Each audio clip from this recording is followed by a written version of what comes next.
क्या बात क्या बात है, क्या कमाल बात है, है भैया। क्या बात है, वाह वाह नमस्कार वाह। नमस्ते दोस्तों, बहुत। क्यों घंटी बजी में आप सभी का स्वागत है। और आज के हमारे मेहमान हैं मशहूर artist, TV producer Suhaib Ilyasi साहब। सुहेब इलियासी साहब किसी भी इंट्रोडक्शन के मोहताज नहीं है। सारी दुनिया उन्हें बहुत जानती है और उनके काम को जानती है। इससे पहले कि हम अपना कार्यक्रम शुरू करें और सुहेब साहब को आप सभी के सामने लेके आए, प्लीज आप हमारे इस क्यों घंटी बजी प्लेटफॉर्म को लाइक कीजिए और सब्सक्राइब कीजिए। सुहेब साहब, आपका बहुत बहुत स्वागत है। आपका, आप दोनों हजरात का बहुत बहुत शुक्रिया। दिल की तमाम तर गहराइयों से मैं आपका खैर मकदम करता हूं और आपका शुक्रिया अदा करता हूं। और घंटी क्यों बजी, इसके तमाम श्रोतागण को, तमाम सामाईन को, तमाम दर्शकों को मैं भी ये दरख्वास्त करता हूं कि इस चैनल को लाइक करें और सब्सक्राइब करें। Thank you, thank you so Suhaib. Much. Thank you very much. It's fantastic having you on our show. We are seeing you after a long time. I think you're मोहब्बत shining आपसे। bright, and we'll क्या see you do a बात है, lot of क्या good work. बात, क्या बहुत बात है, ये चार्मिंग तो भी है आप, जनाब। क्या बात, क्या बात, सुहेब साहब, मोहब्बत आपकी। हमारे बातचीत का सिलसिला इसी तरह शुरू रहेगा और आपसे एक एक करके हम कुछ सवालात पूछते चले जाएंगे और वो सवालात होंगे आपकी जिंदगी से जुड़े, आपके एक्सपीरियंस आप अपने शो करते जाइए। और जो सबसे पहला हमारा सवाल है यह है कि आपका मीडिया से जुड़ना कैसे हुआ? क्या उसके क्या रीजन थे, उसके पीछे की क्या कहानी है, आप जरा हमारे साथ शेयर कीजिए। देखिए, मेरा मीडिया से ताल्लुक बहुत पुराना है। जी। यूं कहिए कि जब मैं स्कूल में था तभी से मेरा मीडिया से राब्ता हुआ, ताल्लुक हुआ, रिश्ता हुआ, उनसियत हुई और मोहब्बत हुई। मुझे याद है कि मैं 11वीं क्लास में था जी। और आकाशवाणी के कार्यक्रम महफिल और जी। फिर मनभावन और ऐसे दूसरे कई सांस्कृतिक कार्यक्रम युवावाणी और उर्दू सर्विस से मैंने स्कूल के ज़माने से ही रेडियो करना शुरू कर दिया था। जी। तो मीडिया पता नहीं क्यों मेरे रगों में है, मेरी सांसों में है। वाह। बचपन ही से मुझे टेलीविज़न से, रेडियो से बहुत मोहब्बत थी। उस ज़माने में हम लोगों के यहाँ टेलीविज़न भी नहीं हुआ करते थे। हम लोग पड़ोसियों के यहाँ जाकर टेलीविज़न जाकर बैठकर देखा करते थे और वो भी नीचे ज़मीन पर पूरे इलाके का हुजूम मुझे पूरी याद है पलटन, इकट्ठा हो जाया जी, करता था। पूरी ट्रू ट्रू पलटन. ट्रू। और हम लोग वो चित्रहार और जी। संडे की एक फ़िल्म आया करती थी, उसका बेसब्री से इंतज़ार किया करते थे। या संडे की शाम का। तो जी। तो वो टेलीविज़न जो है वो शुरू से ही एक हसरत हुआ करती थी कि मैं भी टेलीविज़न के स्क्रीन से मेरा ताल्लुक़ हो, मैं उससे जुड़ूँ। और फिर पढ़ाई करने के बाद यानी कॉलेज करने के बाद मुझे मौका मिला मास कम्युनिकेशन जामिया मिलिया इस्लामिया के, जो बहुत ही रेपुटेड इंस्टीट्यूशन है, क्या बात। वहाँ जी। मुझे पढ़ने का, सीखने का मीडिया को मौका मिला और वहाँ से मेरा ये सिलसिला मीडिया का बाकायदा शुरू हुआ। वाह। Suhaib साहब, tell us one thing कि ये जो आपका इंडियाज मोस्ट वांटेड शो, जो कमाल का शो हुआ करता था कमाल एक का। जमाने में, बस। और लोग वेट करते थे, जैसे अब शो आएगा आधा घंटा पहले बैठ जाते थे। तो ये जो सब्जेक्ट मैटर, आइडिया, क्रिएशन, इसकी जेनेसिस कहाँ थी? मतलब इसका रूट कहाँ था? कहाँ से ये आपके दिमाग में आया कि ऐसा शो बनाना चाहिए? बना। देखिए, मैं 91 से लेकर 93 के दौरान इंग्लैंड में था और इंग्लैंड में एक बीबीसी पर कार्यक्रम आया करता था और अभी भी आता है। उसका कार्यक्रम का नाम था क्राइम स्टॉपर्स। सो क्राइम स्टॉपर्स एक ऐसा प्रोग्राम है जिसमें भागे हुए कथित अपराधियों की या उन मुल्ज़मीन की या उन मुजरिमीन की शक्लात दिखाई जाती हैं और जनता को से ये रिक्वेस्ट की जाती है, उनसे उनका ये आह्वान किया जाता है कि अगर आपने इन भागे हुए कथित अपराधियों के बारे में, मुल्ज़मीन के बारे में, मुजरिमीन के बारे में कोई आपको जानकारी है तो उसे हमें दें ताकि उसे गिरफ्तार किया जा सके। इसी तर्ज पर अमेरिका में अमेरिकाज़ मोस्ट वांटेड एक बहुत जी। ही पॉपुलर हुआ। जी। मशहूर, बहुत ही कामयाब टेलीविज़न प्रोग्राम है जो एक मुद्दत से मुसलसल चल रहा है। तो जी। वो भी एक प्रोग्राम था जिसने मुझे इंस्पायर किया, प्रेरित किया और उस ख़्याल और उस कॉन्सेप्ट को लेकर हम लोगों ने भारत में इस प्रोग्राम को शुरू करने की में हम लोग जुट गए। मुझे याद है जब हम लोगों ने इस प्रोग्राम का हिंदुस्तान में इसका तस्वुर टेलीविज़न चैनल्स के साथ शेयर किया, तो किसी को भी इस बात का यकीन नहीं था कि इस तरह का प्रोग्राम, इस तरह का टेलीविज़न प्रोग्राम भारत में कामयाब हो सकता है।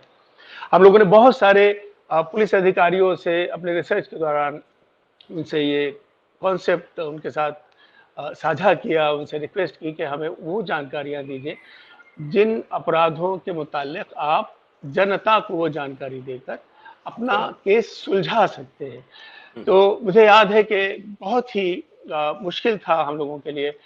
मुझे याद है खूब बहुत सारे पुलिस ऑफिसर्स के पास हम लोग गए और मेरी किस्मत अच्छी थी कि इसी दौरान मैं उस वक़्त एक दिल्ली में डीसीपी वेस्ट हुआ करते थे, जनाब दीपक मिश्रा। वो उस वक़्त डीसीपी थे, तो मैं उनके पास भी चला गया, उनसे कभी मुलाकात नहीं थी और उनसे भी मैंने कहा कि सर मैं इस तरह का एक कार्यक्रम मैंने तसव्वुर किया है जिसमें हम लोग भागे हुए अपराधियों की तस्वीर दिखाएँगे और उन उन वारदातों का रिकंस्ट्रक्शन करेंगे, जिसको दिखाकर जनता को ये पता चले कि ये वारदात इस शहर में हुई है और आपकी पुलिस, इस इलाके की पुलिस इस शख्स को तलाश कर रही है। तो दीपक साहब ने जैसे ये ख्याल सुना, उनकी आंखों में चमक आई, चूंकि उन्होंने अमेरिकाज़ मोस्ट वांटेड देखा था। तो उन्होंने जो शिद्दत, जो दीवानगी, जो पागलपन, जो जुनून उन्होंने मेरी बातों में, मेरी बॉडी लैंग्वेज में, मेरे एहसास में कमाल देखा, तो उन्होंने कहा कि मैं तेरी मदद करूंगा।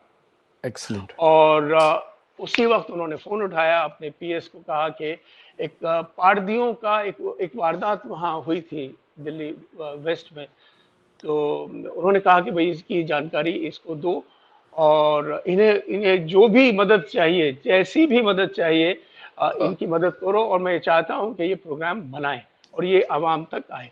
तो वो दिन था और उसके बाद फिर वो तारीख हो गई, एक इतिहास बन गया और वो सिर्फ इसका तमाम सेहरा जो मैं समझता हूँ दीपक मिश्रा जी के को जाना चाहिए, जिन्होंने मुझे उस वक्त हिम्मत दी, जोश दिया, हिम्मत दी कि हाँ ये तुम कर सकते हो, करो। तो वो प्रोग्राम हम लोगों ने एक पायलट की शक्ल में बनाया और फिर हम लोगों ने उसको दूरदर्शन में जमा कर दिया, लेकिन दूरदर्शन ने उस वक्त कहा कि नहीं, ये हमारे यहाँ मुनासिब नहीं है, हम लोग इसको नहीं चला पाएंगे।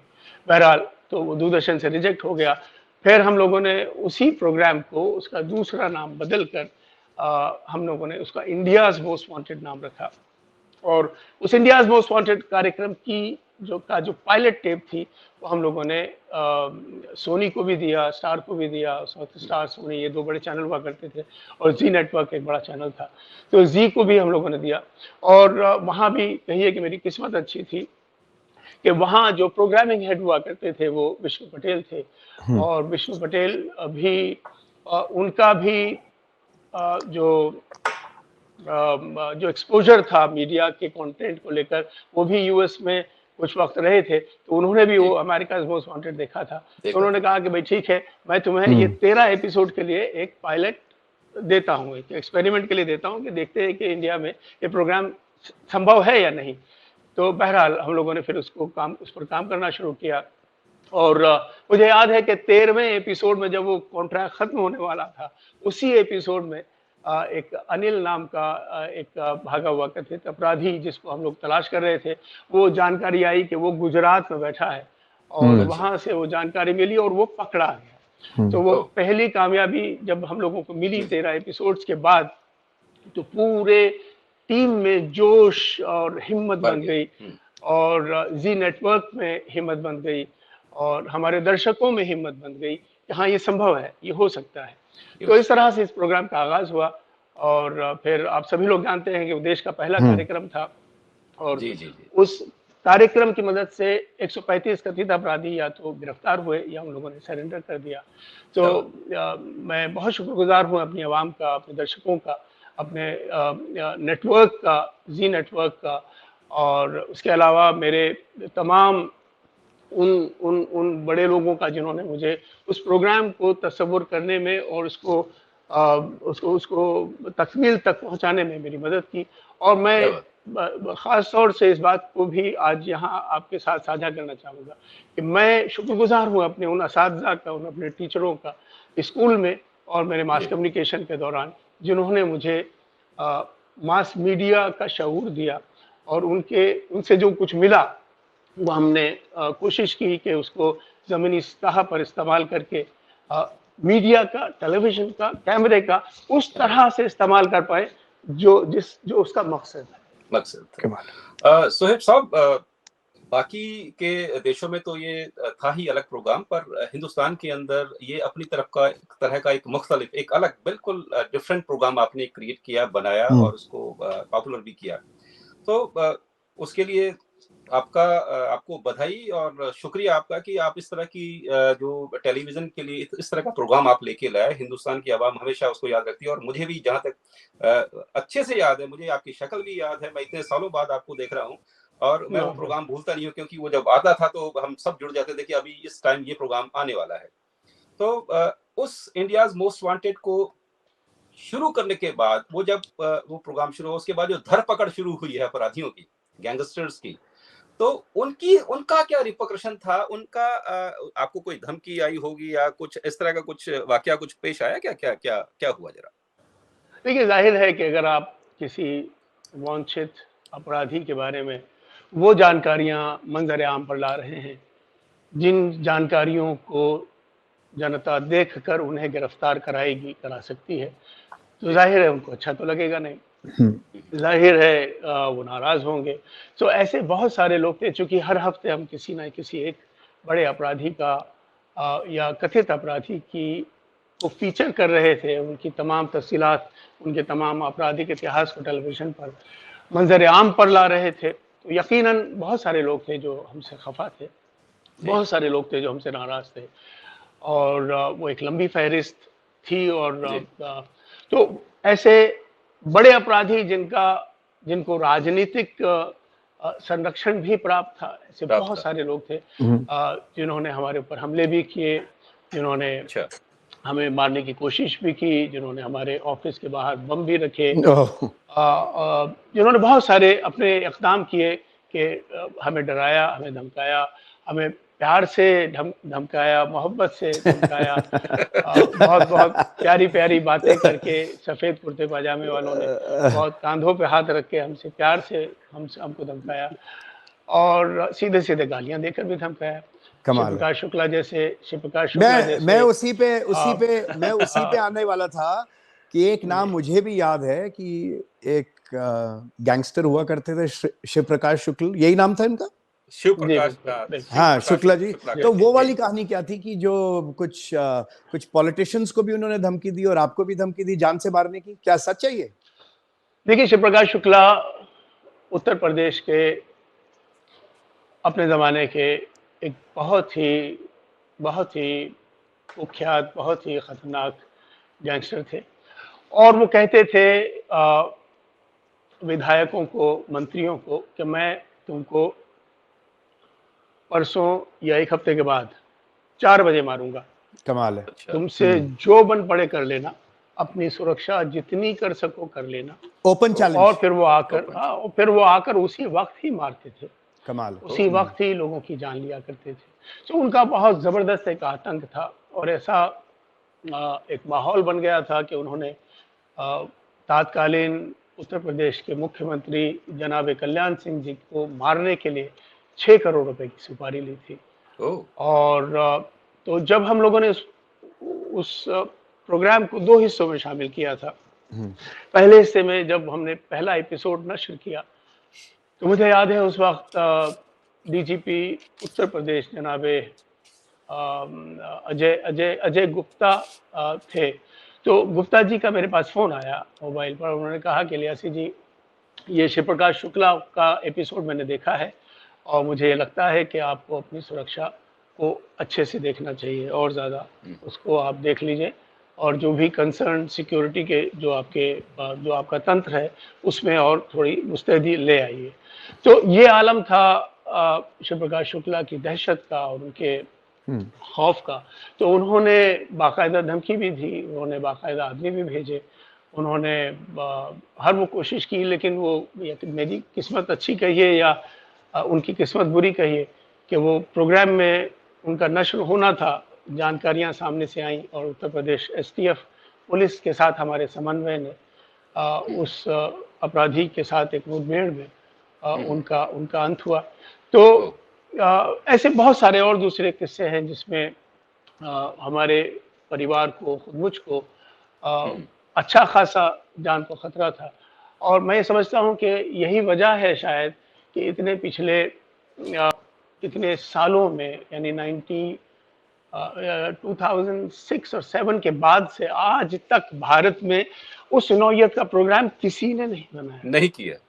हमारे टेलीविजन प्रोग्राम्स की स्क्रीन्स पर बहुत सारे क्राइम्स के प्रोग्राम्स इस वक्त मौजूद हैं। बिल्कुल, अभी भी आ रहे हैं और और क्राइम पहले के भी आए प्रोग्राम्स, हाँ, 3 ही सी हमारे यहाँ टेलीविजन चैनल्स पर बिका करती हैं। एक तो क्रिकेट, दूसरा सिनेमा और तीसरा क्राइम।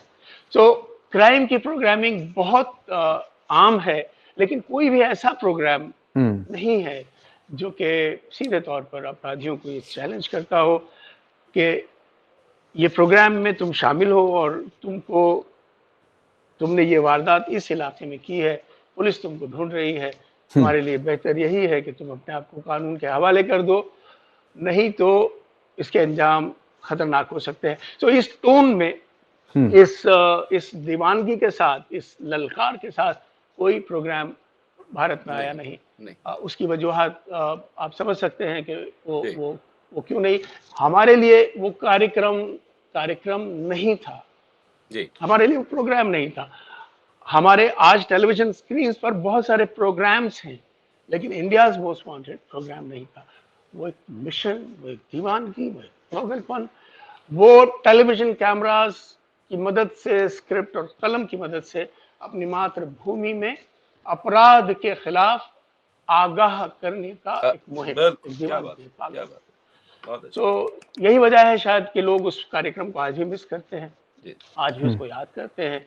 इतने साल गुजर गए, अक्सर मुझे लोग कहते हैं कि सब इस तरह का प्रोग्राम कीजिए, और मैं भी टेलीविजन चैनल्स को कहता हूं कि भाई इस तरह का प्रोग्राम कीजिए। तो देखिए कब वो मेरी बात सुनते हैं, कब सामने से बात आती है। लेकिन अच्छी बात और खुशी की बात एक मैं आपके साथ यहाँ साझा करूँ कि एक नया कार्यक्रम हम लोगों का शुरू हो रहा है, और इस कार्यक्रम का नाम है crime stories, India's most wanted crime stories with Suhaib Ilyasi. Very good. ये कार्यक्रम रेडियो मिर्ची पर आप लोग बहुत जल्द सुन सकते हैं।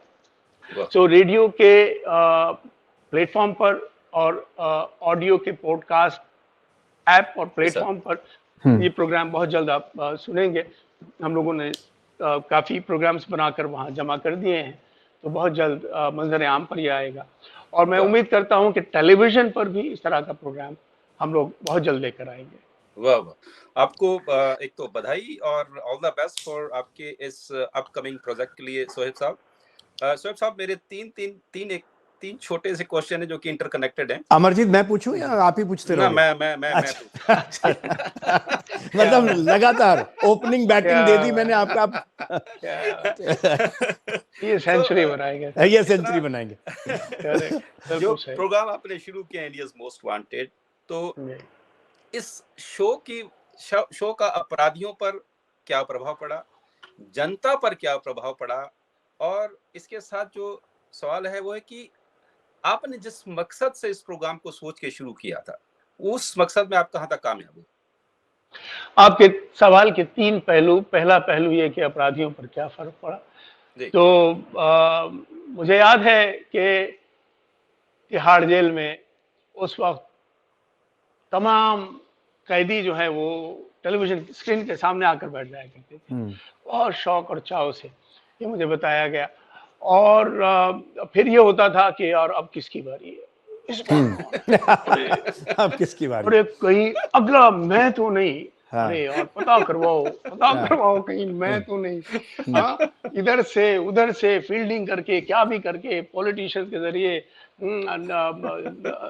बिजनेसमैन के जरिए, या डायरेक्टली इनडायरेक्टली इधर से उधर से घूम फिर करके मेरा तो नहीं आ रहा, मैं तो चोर की दाढ़ी में तिनका। तो ऐसे बहुत सारे जिनको ये डर था कि अरे यार अगली बार मैं तो नहीं एक्सपोज हो रहा, मैं तो नहीं हो। तो एक भय, एक डर, जो कि बहुत ही फितरतन है, क्योंकि जो कोई गलत है तो उसके अंतःकरण में उसको पता है कि वो गलत है, और उसको हमेशा ये लगा रहता है कि कहीं मेरी पोल तो नहीं खुल जाएगी। तो अपराधियों पर बहुत ज़बरदस्त इसका असर था, और अवाम तो फिर अवाम है। अवाम ने इस कार्यक्रम को लब्बैक कहा, और ज़बरदस्त मुझे रिस्पॉन्स, मेरी टीम को वाह! इस कार्यक्रम का रिस्पॉन्स अवाम से मिला, जनता से मिला। मुझे याद है दिल्ली, बॉम्बे, कोलकाता, गुजरात, मध्य प्रदेश, राजस्थान, हरियाणा, सारे शहरों की और बड़े शहरों के खास तौर से सड़कें सूनी हो जाया करती थी। जी, लोग जो है, जैसा आपने कहा कि वो पहले ही से आकर टेलीविज़न सेट के बिल्कुल, सामने आकर बैठ जाया करते थे इंतज़ार में कि इस बार किसकी बारी है। बारी है। जनता ये देखना चाहती थी। जनता को ये पसंद था कि वो भागे हुए अपराधियों को गिरफ्तार करने में उनका क्या रोल हो सकता है, और वो कैसे उसको गिरफ्तार कराएँ। जैसे ही करें। प्रोग्राम खत्म होता था, हमारे यहाँ उस वक़्त फैक्स के रोल्स खत्म हो जाया करते थे, क्योंकि वो ज़माना इस तरह का नहीं था, ईमेल का जी, या मोबाइल फ़ोन्स का, या तो सिर्फ़ एक लैंडलाइन फ़ोन फैक्स हुआ आ जाती करती है। थी, जो नष्ट हुआ करती थी, जिसका नंबर नष्ट होता था। फैक्स नंबर नष्ट होता था, फ़ोन की घंटियों पे घंटियाँ। हमारे वॉलंटियर्स थक जाते थे फ़ोन रिसीव करते-करते। और मुझे याद है रोल्स खत्म हो जाते थे, वो चलता ही रहता था। लोग फैक्स करते थे, हमने इसको यहाँ देखा, हमने इसको यहाँ देखा, ये अपराधी। तो लोगों में इस बात का एहसास था, जो मुझे मुझे मुझे समझ में आया इस कार्यक्रम के दौरान, कि भारत का प्रत्येक नागरिक, हर इंसान अपनी मातृभूमि से सच्ची मोहब्बत करते हुए इस बात को बताना चाहता है, जताना चाहता है कि मैं भी अपनी माँ के लिए कुछ कर सकता हूँ, करूँगा। क्या बात मैं भी अपने इलाके से अपराध को खत्म करने में अपना योगदान दूँगा। सो है! एक वाह! ज़बरदस्त सैलाब की शक्ल में अवाम का रिस्पॉन्स मुझे मिला, जो कि मेरी खुशनसीबी की बात है। शोएब साहब, बहुत बेहतर फरमाया आपने। ये बताएं कि इंडिया में इस तरीके का जो पुलिसिंग प्रोग्राम उस जमाने में और अब के, अगर आप देखें डिफरेंस में, तो उस जमाने में कितना आसान था ये प्रोग्राम करना, और आज की तारीख में कितना मुश्किल है, या ज्यादा मुश्किल तब था, आसान आज है? कोई ज़्यादा फ़र्क नहीं है। हम्म। कोई बहुत ज़्यादा फ़र्क नहीं है। पुलिस जैसी हमारी उस वक़्त थी, आज भी वैसी ही है। और मुझे लगता है कि आज भी पुलिस को ज़रूरत है अ, संचार माध्यमों की, कि जिसकी मदद से वो अपने अनसुलझे अपराधों को सुलझाने में मीडिया की मदद ले सके। तो इस बात की सख्त ज़रूरत है। और ऐसी ऐसी खला है इस वक़्त हमारे हुँ, प्रोग्रामिंग के एनवायरनमेंट में, भारत में कंटेंट इस तरह का नहीं है। तो ये वक़्त की ज़रूरत थी, है, और कल भी रहेगी। अ, तो पुलिसिंग के मिज़ाज में कोई बहुत ज़्यादा फ़र्क नहीं आया है। हालाँकि ये है कि अवाम अब जागरूक हुई है, और अवाम पहले से बेहतर अपने अधिकारों को समझती है, और पुलिस और जनता के बीच जो एक खाई थी, मैं समझता हूँ आज भी है, लेकिन आहिस्ता-आहिस्ता वो पट रही है। आहिस्ता-आहिस्ता पुलिस और जनता के बीच रिश्तों में अब बेहतरी आ रही है, और मैं क्या समझता बात हूँ कि ये और बहुत अच्छे अच्छा। के लिए है। अवाम पुलिस को, उसकी इज़्ज़त करे, उसका एहतराम करे, पुलिस की मजबूरियों को भी समझे। वो कितने घंटे सो पा रहे हैं, कितनी थोड़ी-सी तनख्वाह उनकी है, क्या-क्या मजबूरियाँ किसी एक कांस्टेबल के साथ होती हैं। अ, तो पुलिस अवाम को नहीं मालूम कि एक एक कांस्टेबल को अपने घर और बच्चों से मिले हुए महीनों-महीनों हो जाया करते हैं। एक एसएचओ को अपने घर जाए हुए 2-2, 3-3, 4-4 महीने हो जाते हैं। तो वो भी इंसान हैं, हम लोगों की हुँ, तरह हैं। जी, उनकी भी नफ्सियात है, उनकी भी ज़रूरियात हैं। जी, उनके भी अपने ताल्लुक़ हैं, अपने बच्चे हैं, उनका परिवार है। तो मानसिक रूप से और स्पिरिचुअल के आधार पर जो जो सुख और शांति, और जो तरीक़त एक आम इंसान को चाहिए, वो उनको नहीं मिल पाती, क्योंकि उनसे उम्मीदें बहुत हैं, जी, सरकार को भी और अवाम को भी। पुलिस फ़ोर्स कम है और अवाम ज़्यादा है। जो पर मतलब एक एरिया में कुछ ही कांस्टेबल्स होते हैं जो पूरे हजारों हों और या लाखों की आबादी को संयम या संतुलन या लॉ एंड ऑर्डर को बरकरार रखने में अपना योगदान देते हैं। अपना योगदान। तो पुलिस की बहुत मजबूरियां हैं, बहुत उनकी दिक्कतें हैं, अवाम इसको नहीं समझती, बताया भी नहीं जाता। और अवाम की जो दिक्कतें हैं, जाहिर सी बात है, जो 15 दिन से 2 महीनों से कांस्टेबल अपने घर से नहीं मिला, उसकी मिजाज में चिड़चिड़ापन होना वाजिब है। अगर कोई रक्शे वाला सामने से आ जाता है तो उसका डंडा मार कर उसके टायर पर या उसको मार देना टायर पर, वो इंसान है, वो मतलब मैं ये नहीं कह रहा कि उसको करना चाहिए, लेकिन ऐसा ये नफ्सियात है उसका, वो इंसान है, वो कर सकता है, करना नहीं चाहिए ये दीगर बात है, लेकिन ऐसा हो जाता है, होता है। तो मुझे लगता है कि अब पुलिस फोर्स में ज़्यादा रिक्रूटमेंट बढ़ रहे हैं और ज़्यादा पुलिस स्टेशंस बन रहे हैं, चौकियां ज़्यादा बन रही हैं, अब और आवाम भी बेदार हो रही है। जी जनाब। नवीन जी। नहीं आप पूछिए अमरजीत, आप पूछिए, आपने डबल सेंचुरी मारनी आज, 2 सेंचुरियां मारेगा अमरजीत आज हमारा। तो सुहेब साहब, जो स्टोरी आप क्रिएट करते हैं या जो दिखाना चाहते हैं पब्लिक को, जो उसके पीछे वो जो सिलेक्शंस ऑफ स्टोरी का पैरामीटर क्या होता है, उसके पीछे सोच क्या होती है, क्या सोच के आप उस चीज को? और एक और चीज इसमें मैं ये जोड़ना चाहूंगा कि ये क्या आपका जो प्रोड्यूसर देता था वही आपको थोप देता था, या कोई ये आपका अपना क्रिएशन, या आपका अपना क्रिएशन था, या किसी ने कह दिया कि भाई ये कर दो तो कर दिया? ये बहुत ही जिम्मेदार सवाल आप दोनों हजरात ने पूछा। हम लोगों के प्रोग्राम में किसी भी कहानी के चयन के पीछे जो उसका आधार होता है वो होता है उस कहानी में हम क्या सबक आवाम के सामने परोस रहे हैं। ऐसा क्या है उस कहानी में जिसको जानकर, जिसको सुनकर, जिसको देखकर आवाम में बेदारी आए। वो कौन सा क्राइम का मोडस ऑपरेंडी है, या कौन सा ऐसा आपराधिक इस वक्त ऐसे चलन में है, ऐसे अपराध जो कि जनता को एक बड़े पैमाने पर असरअंदाज कर सकते हैं या कर रहे हैं। तो उन आपराधिक वारदातों को शामिल करने का मकसद ये होता है कि हम उस कहानी में जो सबक है वो आवाम तक पहुंचा सकें और आगाह कर सकें कि इस तरह की वारदात वहाँ हुई है, उसके साथ हुई है, कहीं ऐसा ना हो कि ये किसी और के साथ हो जाए। तो इससे पहले कि वो हो, हमको उस पर अंकुश लगाना होगा, हमको उसको रोकना होगा। तो ये बुनियादी मकसद होता है हमको किसी भी आपराधिक कहानी को अपने कार्यक्रम में शामिल करने का।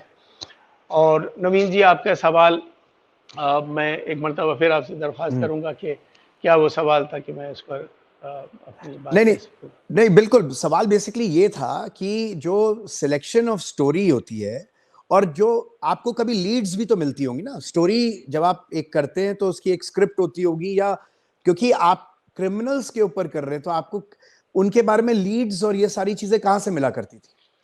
बिल्कुल ठीक बात है। तो हमारे प्रोग्राम्स के स्टोरीज के चयन में किसी प्रोड्यूसर का या किसी बाहरी एजेंसी का या टेलीविजन चैनल के क्रिएटिव हेड्स का या किसी और का कोई दखल नहीं होता। हम लोग इंडिपेंडेंट प्रोड्यूसर्स हैं और ये इसमें हमारी इंडिपेंडेंट रिसर्च टीम है जो कि रिसर्च करती है, जो कि देखती है, पुलिस के संपर्क में रहती है और जितनी भी सिक्योरिटी एजेंसीज हैं उनके संपर्क में रहती है और वहाँ से वो जानकारियाँ इकट्ठी करती हैं। हम लोगों की वीकली मीटिंग्स होती हैं, उन मीटिंग्स में हम सब लोग इत्तफाक से कोई भी मतलब सबके इत्तफाक से वो कोई भी कहानी का चयन होता है और उसके बाद फिर हम लोग उस पर काम करते हैं। बहुत बढ़िया, क्या बात है। हाँ जी नवीन जी। नहीं अमरजीत नहीं, पहले आप सोहेब साहब, आपके इस प्रोग्राम को, जैसे मैंने कहा कि ये बिल्कुल ही मुख्तलिफ था, बिल्कुल अलग अंदाज में आपने इसको पेश किया और लोगों ने देखा उसको। उसके बाद टेलीविजन स्क्रीन पर काफी प्रोग्राम्स आए और आज तक आ रहे हैं। आपके उस प्रोग्राम को सामने रखते हुए बाकी के जो इस तरह के प्रोग्राम्स आ रहे हैं, चाहे वो पुलिसिंग के हैं या क्राइम के हैं, उनको आप किस नजरिए से देखते हैं, उनके बारे में आपकी क्या राय है? और खासकर जो आजकल के एंकर्स हैं अरे बाप देखिए मैं इनफरादी तौर पर किसी पर भी अपनी राय नहीं दूँगा। लेकिन मैं सिर्फ़ इतना कहूँगा कि मेरे घर में टेलीविज़न स्क्रीन है जी, और लेकिन वो पिछले तकरीबन 4 सालों से हम लोगों ने कोई न्यूज़ का प्रोग्राम या कोई नहीं क्राइम देखा। का प्रोग्राम नहीं देखा। कमाल। हमारे हमारे यहाँ न्यूज़ नहीं चलती घर में।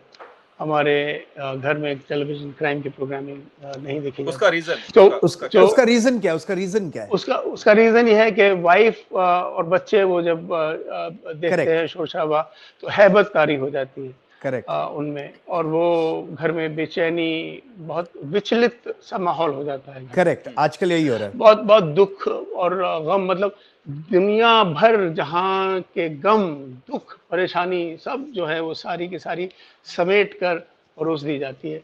और वो जब आती है सामने से ज़ाहिर है इंसान है तो वो अफ़ेक्ट असर होते हैं, करती है। प्रभावित जी, होते हैं और वो बच्चों की नफ्सियात प्रभावित होती है।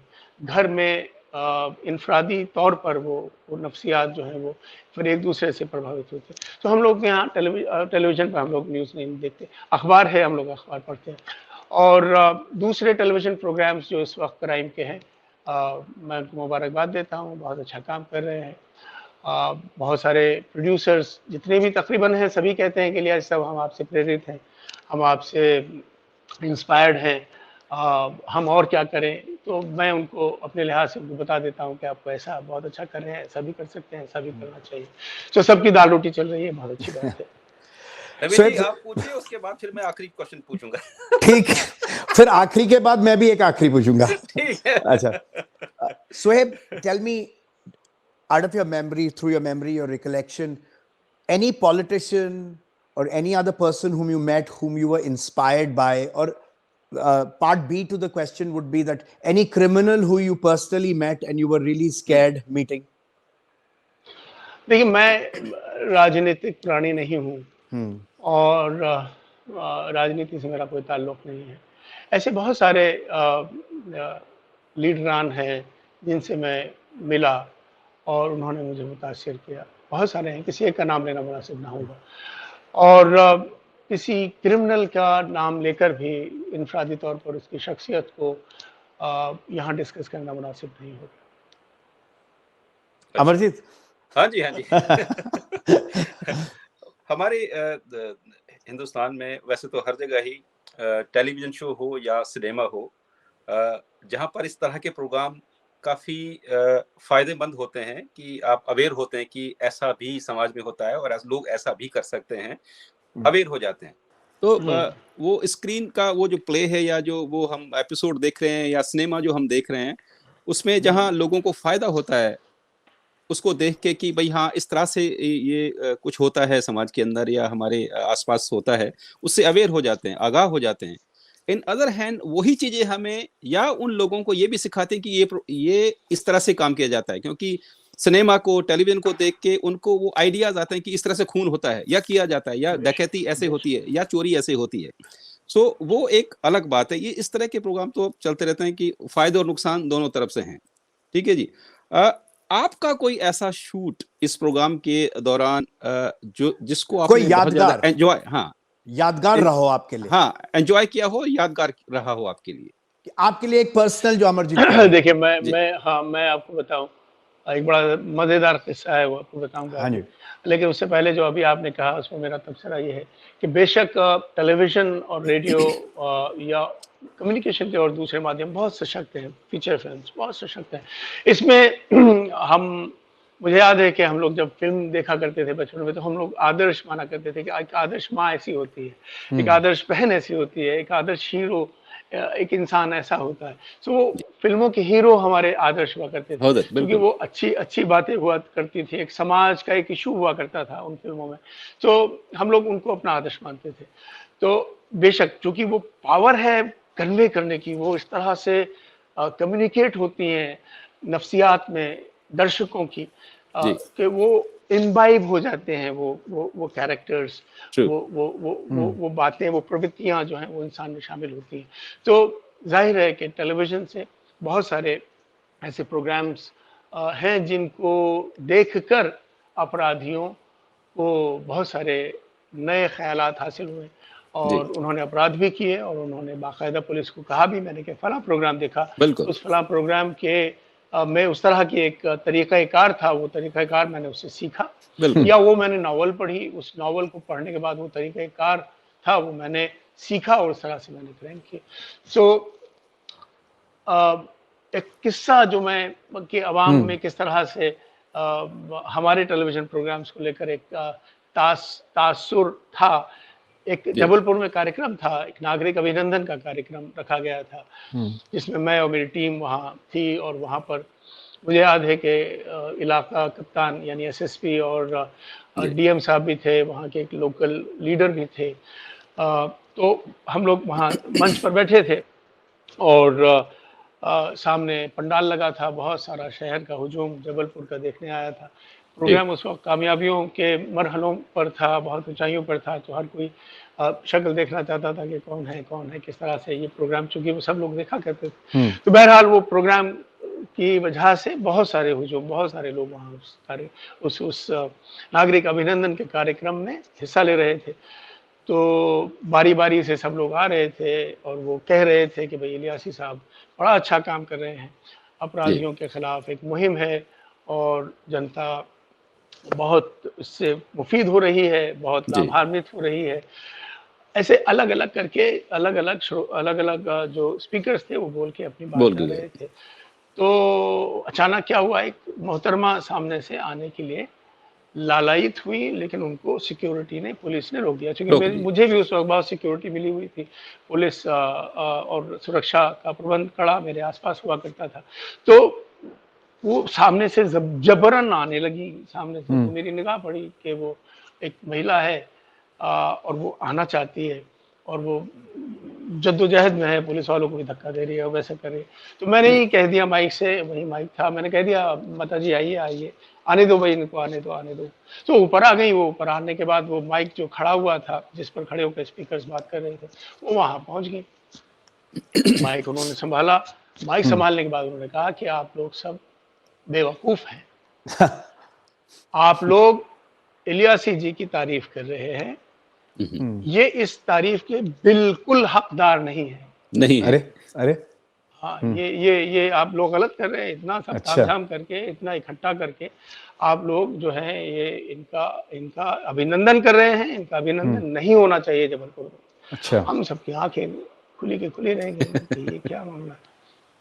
तो बहरहाल वो फिर उन्होंने कुछ आगे बोला, उन्होंने कहा कि मैं इनका एक कार्यक्रम देख रही थी और उस कार्यक्रम में मैंने देखा कि अपराधी दीवार कूद के अंदर आए हुँ, और फिर अंदर आने के बाद उन्होंने दरवाज़ा खोला, चिटकिनी अंदर से फिर और दूसरे अपराधी अंदर आ गए और इस तरह से फिर वो कमरे के अंदर गए, कमरे के अंदर जाके उन्होंने एक महिला को मारा और हुँ, 2 बच्चों को मारा हुँ, और हुँ। इनके इलियासी जी के कैमरामैन वहीं खड़े हुए रिकॉर्डिंग करते रहे, रोका नहीं। आदमियों को, बच्चों को मरने दिया, अच्छा। आप इनका अभिनंदन कर रहे हैं। मैंने कहा अरे माताजी वो रिकंस्ट्रक्शन था, वो सच नहीं था, वो सच्चा नहीं था मतलब वो वैसे तो फ़िल्माया वारदात गया सच्ची था। थी, हुँ, रिकंस्ट्रक्शन सच्चा था, बात सच्ची थी लेकिन जो जो वो असली कैमरामैन नहीं थे वो, तो हुँ। उनको समझ में आया तो उन्होंने कहा हाय हाय। तो इस तरह का अवाम पर असर इस तरह से पड़ता है, क्योंकि वो जो जी, देख रहे हैं उसी को सच मानते हैं। बिल्कुल। और हमारे यहाँ टेलीविज़न पर जो न्यूज़ दिखाई जाती है, अवाम वही सच मानती है। जो भी दिखाया जा रहा है, अवाम को लाइनों के बीच में पढ़ने की ना तो सलाहियत है, ना वो उसके लिए उनको इंटरेस्ट ही ट्रेन्ड है हैं, नहीं। हाँ, उनको इंटरेस्ट ना भी नहीं उनका होगा। कोई इंटरेस्ट है, ना उनके पास वक़्त है वक़्त है, और ना उनका वो काम है। काम है। रीडिंग बिटवीन द लाइन्स का काम जो है वो अवामुन्नास का नहीं है, वो अवाम का नहीं है। अवाम को बिल्कुल, जो दिया जा रहा है, अवाम समझती है कि वही सही है। तो बहरहाल ये असर होता है टेलीविज़न प्रोग्राम्स का। बहुत Shoaib अच्छे। साहब, Shoaib साहब, before we end, it was very nice having you, and I know Amarjeet wants to ask another question, and he नहीं, नहीं wants to बस wrap it. नहीं, नहीं, तो इन्होंने काफ़ी कुछ कह के समाप्त किया है सोहेब साहब ने हाँ, और हाँ, हाँ, आप अपनी बात पूरी कीजिए फिर मैं नहीं, आपको मेरी बात पूरी हो चुकी है, आप करिए। सोहेब साहब अगेन आपके जो आपका एक नया प्रोजेक्ट आप जो लाने वाले हैं थ्रू द रेडियो हम इंतजार करेंगे कि इस तरह का आप प्रोग्राम टेलीविजन पर भी लेके आएं, ताकि हम सभी उसको देख सकें और उससे कुछ सीख सकें कुछ। We wish you all the best. We wish All you the all the best best for and all your future endeavors. yeah and शुक्रिया thank you Naveen ji, so much कि आप हमारे इस प्रोग्राम में आए, आपने हमें टाइम दिया और जनता को, जो हमारी पब्लिक है, हमारे दोस्त हैं, उन सभी के आप रूबरू हुए और अपने एक्सपीरियंसेस शेयर किए, क्योंकि सबके मन में कुछ ना कुछ तो होता है कि भाई कैसे क्या हुआ, क्या सोच थी, आपको आपके ऊपर इतने मतलब धमकियां आपको मिली, हमले भी हुए होंगे, पुलिस प्रोडक्शन भी मिली होगी, पुलिस का आपके साथ कैसा राब्ता रहा होगा, काफी कुछ। मुझे बहुत सारी धमकियां भी मिली जी और जी मुझे बहुत दूसरे तरीकों से प्रताड़ित भी होना पड़ा जी, और मुझे सब तरह का वक्त देखना पड़ा। मैंने आसमान भी देखा, मैंने ज़मीन भी देखी, जमीन में देखिए। मैंने मैंने ऊंचाई भी देखी, मैंने पस्ती भी देखी। तो हाँ हाँ ये पार्ट एंड पार्सल है जो काम हम लोग करते हैं जी मीडिया में। ख़ास तौर से अगर आप सच को सच sure, कहते हैं तो उसके नतायज बहुत ख़तरनाक भी हो सकते हैं और मैंने वो बहुत करीब से महसूस किए हैं, बहुत करीब से झेले हैं रादर।